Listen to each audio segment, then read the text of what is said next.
পথের শেষ জানি না, তবুও ঘুরে বেড়াই, কারণ যাত্রাই সবচেয়ে সুন্দর।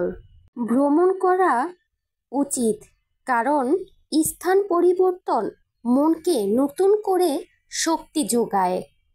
গন্তব্য আজ না হয় কাল ঠিকই অর্জিত হবে, তাই জীবনযাপন করতে চাইলে ভ্রমণ শুরু করুন। আমি গন্তব্য বা রাস্তার জন্য নয়, আমার নিজের পরিচয় আবিষ্কারের জন্য ভ্রমণ করি। হ্যালো এভরিওয়ান, আসসালামু আলাইকুম। Welcome to my channel Nazmin blog. তো আজকে ঘুরতে গিয়েছিলাম একটা প্রোগ্রামে। তো সেখানে জায়গাটা গিয়ে দেখলাম, মাশাআল্লাহ এত সুন্দর জায়গা। দেখো কত পুরনো বট গাছ, একদম দেখেই তো ভয় পেয়ে গেছি। আর ফুলগুলো তো মাশাআল্লাহ কত সুন্দর, আর দেখো কত পুরনো গাছ। তো তোমাদের সবার কাছে ভ্রমণ করতে কেমন লাগে অবশ্যই জানাবে। আমার কাছে তো ভ্রমণ করতে বেশ ভালো লাগে।